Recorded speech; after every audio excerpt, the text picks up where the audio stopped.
Hello everyone, hope you all are doing good. Already మీరు ఇక్కడ board మీద చూసారు. ఈరోజు class moving charges and magnetism PYQ from EAMCET.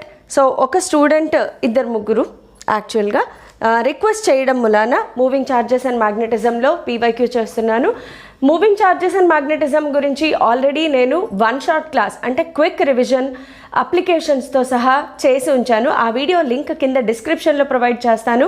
Welcome to my channel physics class by KRD ma'am. This is Ramadevi. ఏం time waste చేయకుండా previous ఇయర్స్లో వచ్చిన moving charges and magnetism చేద్దాం. యాక్చువల్గా జేఈ మెయిన్స్ వైజ్ చూస్తే చాలామంది మూవింగ్ చార్జెస్ అండ్ మ్యాగ్నెటిజం గురించి భయపడతారు. బట్ ఎంసెట్లోకి వచ్చేటప్పటికి మీరు ఒక్కసారి నా వన్ షాట్ వీడియో క్లాస్ చూడండి. దాంట్లో వచ్చే ఏవైతే ఫార్ములే ఉన్నాయో ఆ ఫార్ములే డైరెక్ట్ సబ్స్టిట్యూషన్లో మాత్రమే మనకి ఎంసెట్లో వస్తున్నాయి. సో మీరు ఆ మొత్తం చాప్టర్లో కొన్ని ఇంపార్టెంట్ ఫార్ములే నేర్చుకున్నా కూడా మీరు బిట్స్ ఈజీగా చేయగలుగుతారు, సాల్వ్ చేయగలుగుతారు. So let start our class. నేను చాలామంది క్వశ్చన్స్ కంప్లీట్గా రాయమని రిక్వెస్ట్ చేస్తున్నారు. బట్ క్వశ్చన్ కంప్లీట్గా రాస్తే నెంబర్ ఆఫ్ క్వశ్చన్స్ ఎక్కువ కవర్ చేయలేను, బికాస్ టైం టేకింగ్ అనమాట. సో నేనేం చేస్తానంటే ఈసారి ఈ క్వశ్చన్స్ అన్నీ కూడా కింద డిస్క్రిప్షన్లో ఒక లింక్ ప్రొవైడ్ చేస్తాను. దాంట్లో మీకు క్వశ్చన్స్ అన్నీ అలాంగ్ విత్ ఆప్షన్స్ అవైలబిలిటీలో ఉంటాయి. సో మీరు తీరిగ్గా ఉన్నప్పుడు అవి సాల్వ్ చేసుకోవచ్చు కూడా. వీలైతే సొల్యూషన్స్ కూడా ప్రొవైడ్ చేస్తాను. బట్ సొల్యూషన్స్ నేను ప్రామిస్ చేయలేను, కానీ క్వశ్చన్స్ని మాత్రం గ్యారంటీగా ప్రొవైడ్ చేస్తాను. సో మూవింగ్ చార్జెస్ అండ్ మ్యాగ్నెటిజంలో ప్రాబ్లమ్స్ చేయడం చాలా easy once you know the formula. So ఒకసారి 2021 నుంచి స్టార్ట్ చేద్దాం. ఫస్ట్ ఏపీ ఎంసెట్లో క్వశ్చన్స్ని రివైజ్ చేస్తాను, తర్వాత టీఎస్ ఎంసెట్లో క్వశ్చన్స్ కూడా రివైజ్ చేస్తాను. సో 2021లో వచ్చిన క్వశ్చన్ చూద్దాము. A coil wrapped around a toroid. So first question 2021 నుంచి వచ్చిన క్వశ్చన్ 2021 ఏపీ ఎంసెట్ నుంచి చేస్తున్నాము. సో ఫస్ట్ క్వశ్చన్ ఏంటి అంటే టొరాయిడ్ మీద క్వశ్చన్. టొరాయిడ్లో మొత్తం టొరాయిడ్లో మీరు గుర్తుపెట్టుకోవాల్సింది ఒక్కటే ఒక ఫార్ములా ఉంది. టొరాయిడ్ ఫార్ములా ఏంటి అంటే B=μ0NI. ఇందులో ఎన్ అనేది నెంబర్ ఆఫ్ టర్న్స్ కాదు. సో ఎన్ ప్లేస్లో ఏం రాసుకోవాలి అంటే μ0 capital NI/L. Small n capital N/L. Small n అనే దాన్ని number of turns per length అని ఇస్తారు. సో టొరాయిడ్ గురించి మనకి ఈ ఫార్ములా దాటి క్వశ్చన్ రాదు. సో టొరాయిడ్ అనే క్వశ్చన్ వస్తే మీరు అటెంప్ట్ చేయగలుగుతారు, ప్లీజ్ గుర్తుపెట్టుకోండి. అయితే టొరాయిడ్లో మీకు తెలుసు టొరాయిడ్ అనేది ఇలా సర్క్యులర్ షేప్లో ఉంటుంది కాబట్టి టొరాయిడ్లో లెంత్ అంటే 2πr తీసుకోవాలి. టొరాయిడ్లో లెంత్ అంటే 2πr తీసుకోవాలి అంతే. ఈ ఒక్క విషయం గుర్తుపెట్టుకుంటే టొరాయిడ్లో క్వశ్చన్ చేసేయచ్చు. సో ఈ క్వశ్చన్లో మనకి ఇచ్చింది ఏంటి అంటే radius of the toroid given r = 20 centimetres and the inner radius and outer radius రెండు రేడియస్లు ఇచ్చారు. So let us make it as inner radius 20 centimetres, outer radius వచ్చేసి 25 centimetres. And it makes number of turns capital N. Number of turns ఎప్పుడు కూడా capital N. Number of turns per length అంటే small n. Please గుర్తుపెట్టుకోండి. = 800 turns given and a current of 12 amperes. Current 12 amperes given. The maximum and minimum values of the magnetic field within the toroid are. Maximum and minimum fields అడిగారు. maximum field minimum field ఎక్కడ వస్తుంది? minimum field maximum field దేని మీద depend అవుతాయమ్మా? Radius మీద depend అవుతాయి. So ఏది maximum ఏది minimum అనేది మిమ్మల్ని క్వశ్చన్లో అడగలేదు.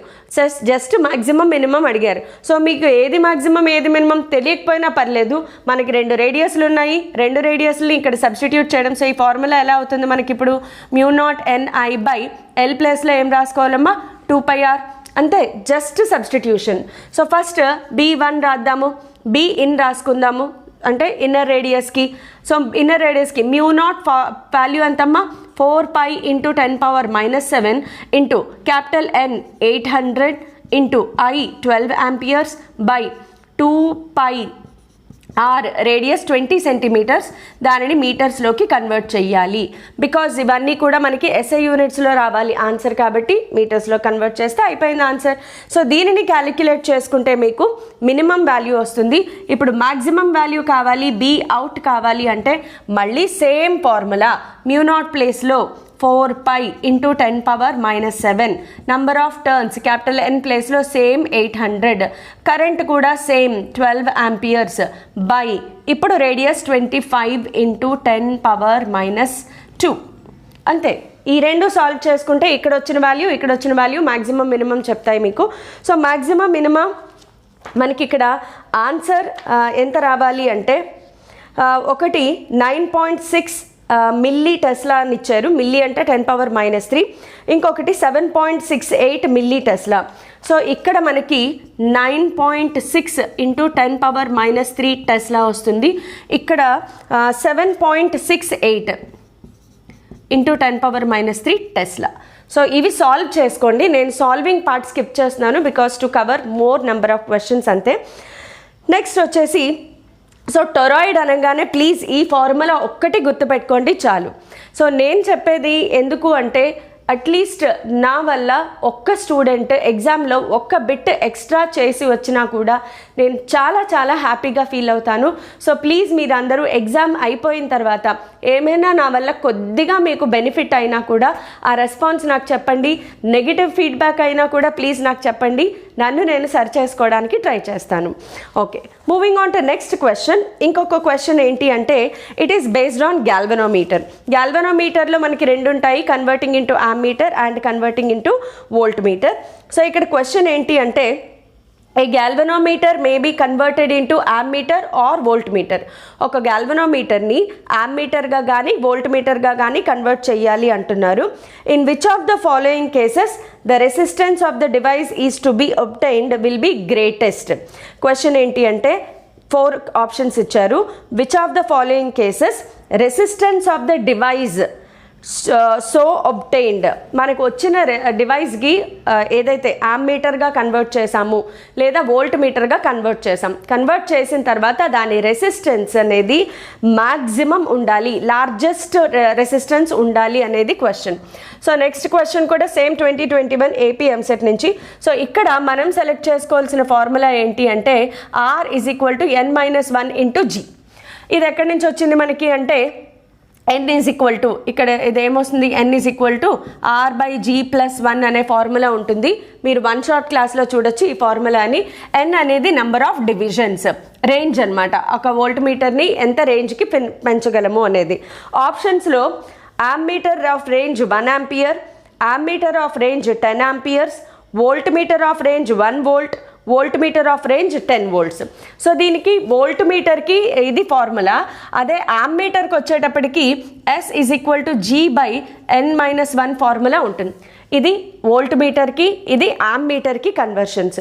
సో ఇప్పుడు మనం ఏం చేయాలి అంటే ఆప్షన్ వెరిఫికేషన్ మెథడ్. ఆప్షన్లో 1 ఆంపియర్ 10 ఆంపియర్ ఇచ్చారు మనకి. ఆబ్వియస్గా రెసిస్టెన్స్ ఎక్కువ ఉండాలి అంటే ఈ రెండిట్లో దేనికి ఎక్కువ రెసిస్టెన్స్ ఉంటుంది అంటే ఇక్కడ డినామినేటర్లో వాల్యూ ఉంది కాబట్టి దీని వాల్యూ డిక్రీజ్ అయిపోతుంది. సో ఇది నాట్ కరెక్ట్ సెలెక్షన్. మనం సెలెక్ట్ చేసుకోవాల్సిన ఫార్ములా ఇది మాత్రమే. బికాస్ దీని క్యాలిక్యులేషన్లో మనకి రెసిస్టెన్స్ వాల్యూ ఎక్కువ వస్తుంది, దీని క్యాలిక్యులేషన్లో రెసిస్టెన్స్ వాల్యూ తక్కువ వస్తుంది. క్వశ్చన్లో రెసిస్టెన్స్ లార్జెస్ట్ రెసిస్టెన్స్ అడిగారు కాబట్టి ఈ ఫార్ములాని మనం సెలెక్ట్ చేసుకోవాల్సిన అవసరం లేదు. ఇప్పుడు ఈ ఫార్ములాలో resistance of 1 volt, resistance of 10 volt question అడిగారు. 1 వోల్ట్ పెడితే రెసిస్టెన్స్ 0 అయిపోతుంది. సో రెసిస్టెన్స్ ఆఫ్ 1 వోల్ట్ అనేది ఆప్షన్ ఎలిమినేషన్లో రాంగ్. సో ఖచ్చితంగా మనం ఇప్పుడు ఏం సెలెక్ట్ చేసాము, గ్యాల్వనోమీటర్ని వోల్ట్ మీటర్గా కన్వర్ట్ చేస్తేనే రెసిస్టెన్స్ ఎక్కువ ఉంటుంది. మీరు ఒకసారి అబ్జర్వ్ చేయొచ్చు, వోల్ట్ మీటర్గా కన్వర్ట్ చేయాలి అంటే గ్యాల్వనోమీటర్కి రెసిస్టెన్స్ సిరీస్లో కనెక్ట్ చేయాలి. అదే యామ్మీటర్గా కనెక్ట్ చేయాలి అంటే గ్యాల్వనోమీటర్కి రెసిస్టెన్స్ ప్యారలల్గా కనెక్ట్ చేయాలి. ఇది వోల్ట్ మీటర్గా కన్వర్ట్ చేయడం, ఇది యామ్మీటర్గా కన్వర్ట్ చేయడం.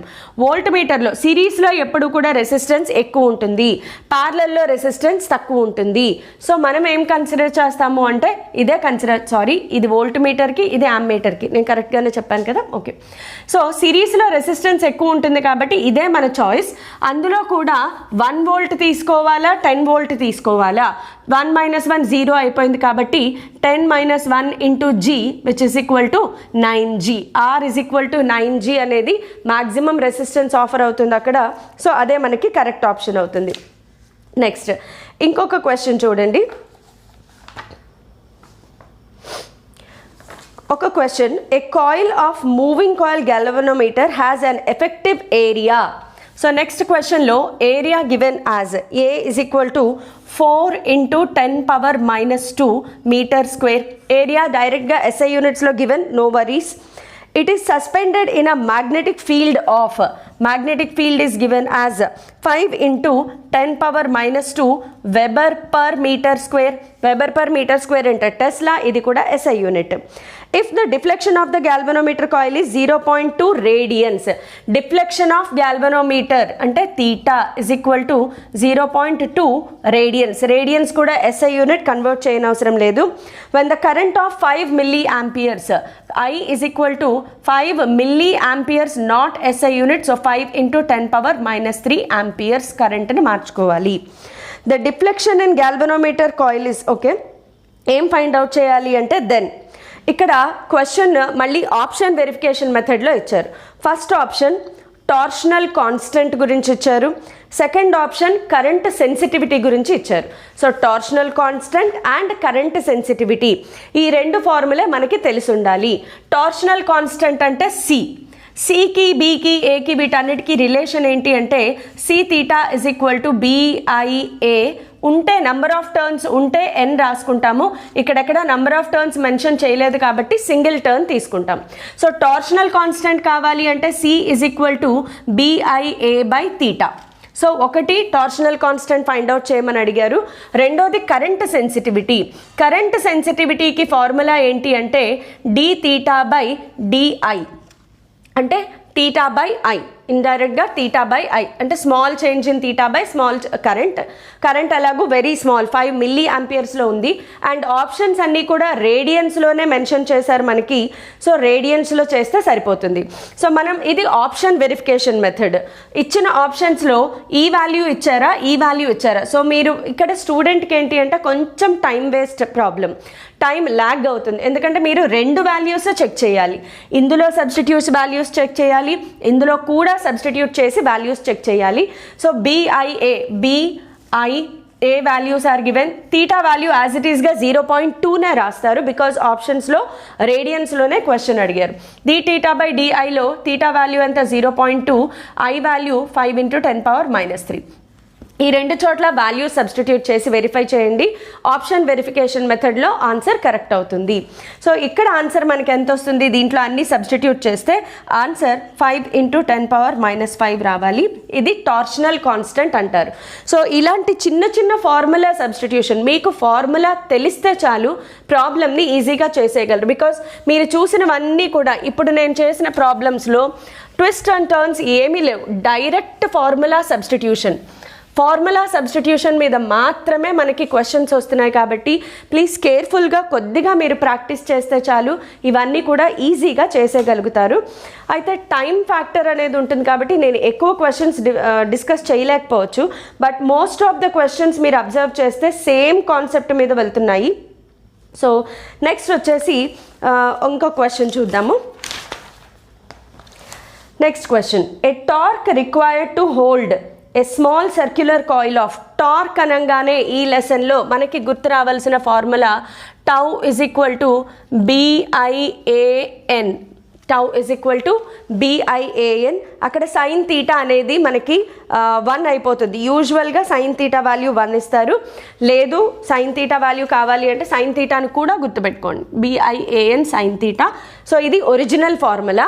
బట్ ఇక్కడ ఎప్పుడైతే area and magnetic field along the same direction ఉంటే గనక తీటా వాల్యూ 90 degrees అవుతుంది, సైన్ 90 వాల్యూ 1. సో ఒకసారి క్వశ్చన్ కూడా చూద్దాము, క్వశ్చన్లో ఏమి ఇచ్చారో అదే సేమ్ మనకు అప్లై అవుతుంది. The torque required to hold small circular coil of 10 turns. Number of turns given is 10 and 5 divisions per 10 turns 2 into 10 power minus 4 meter square per meter square. Area కూడా ఇచ్చేసారు మనకి, ఏ is equal to 2 into 10 power minus 4 meter square. And carrying current I is equal to 0.5 amperes.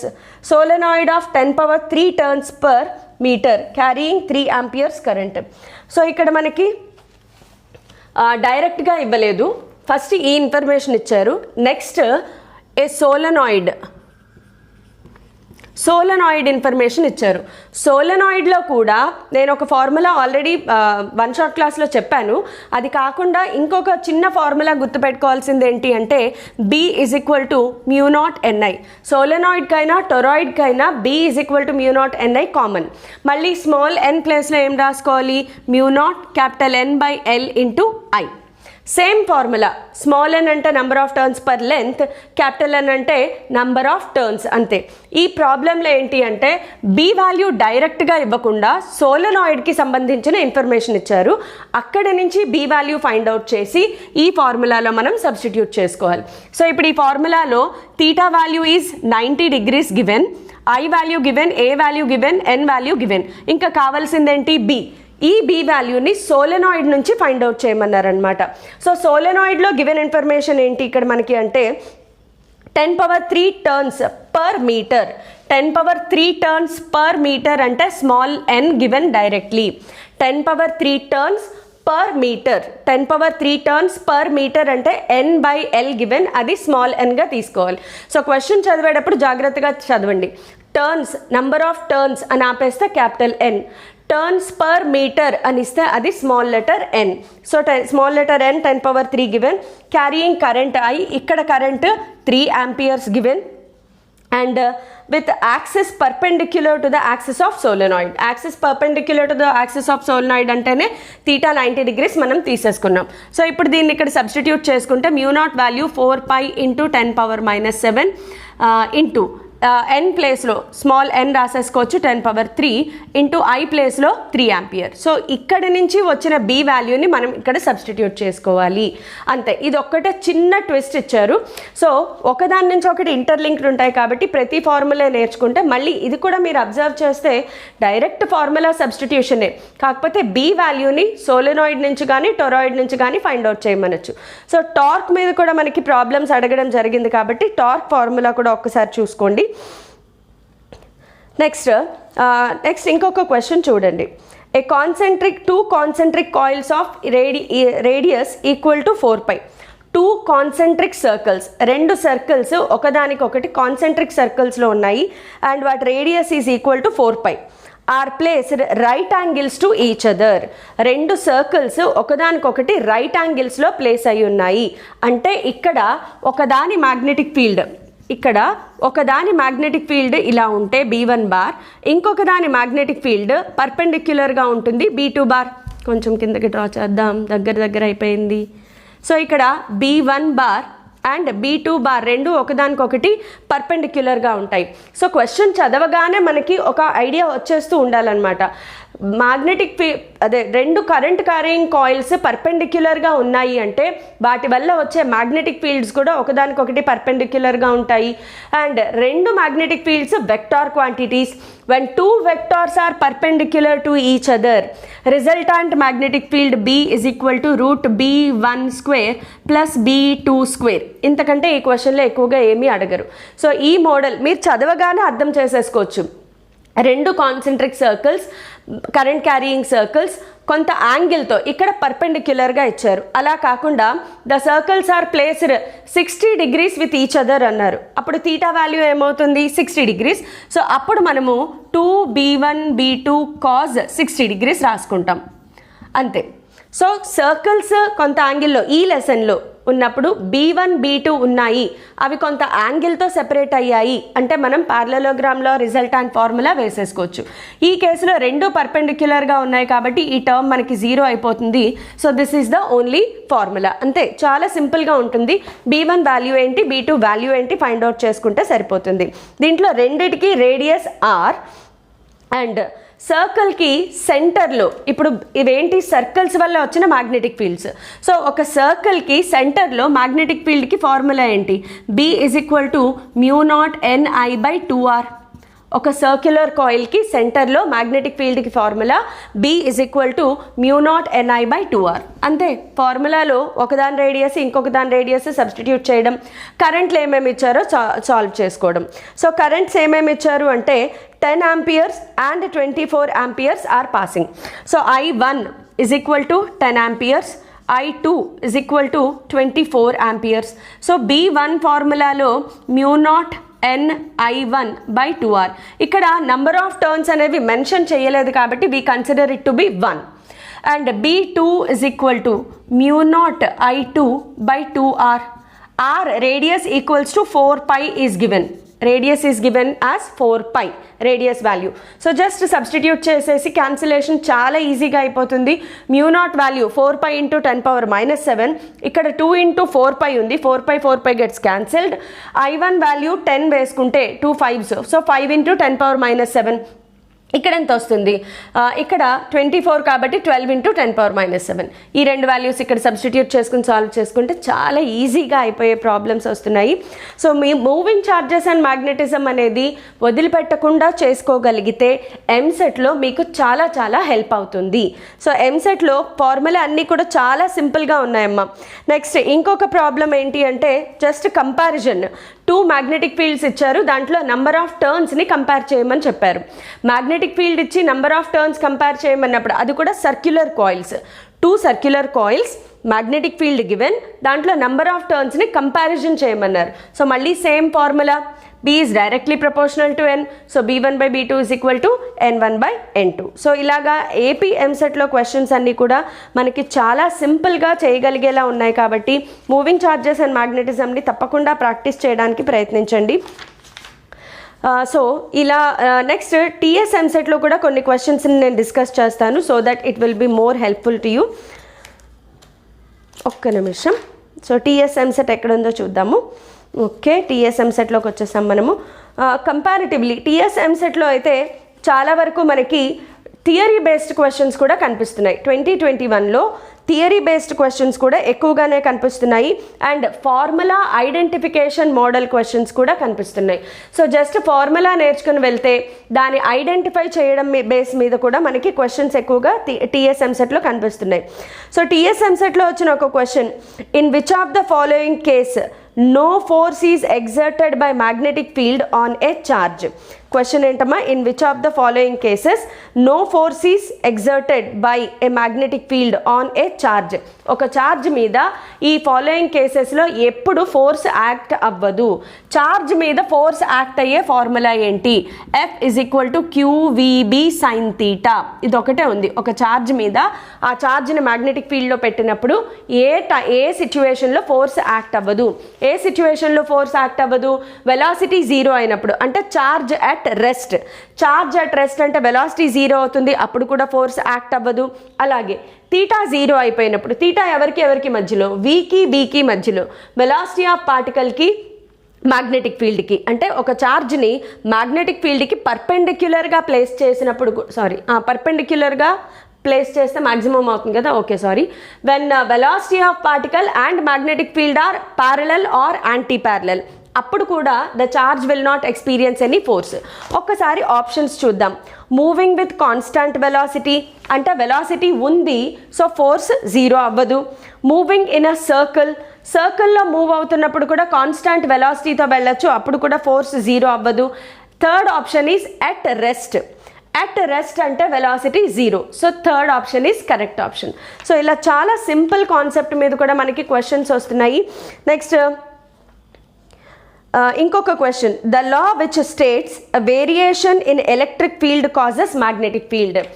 A law మనకి electric ఫీల్డ్లో variation వల్ల magnetic field create అవుతుంది అనేది చెప్తుంది? Options, Faraday's law, బయోట్ సావర్ట్స్ law, modified amperes law, lens law.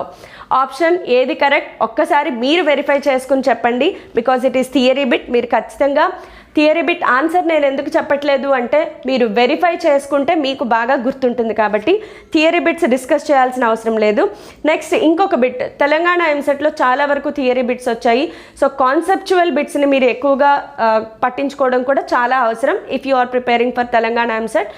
At the same time AP ఎంసెట్లో కూడా అడిగే chances ఉన్నాయి, బట్ ప్రాబ్లమ్స్ ఎక్కువగా డిస్కస్ చేయడానికి ఛాన్సెస్ ఉంటాయి. తెలంగాణ ఎంసెట్లో వచ్చిన ఇంకొక question, if the number of turns per unit length. Number of turns per unit length అంటే ఏంటి?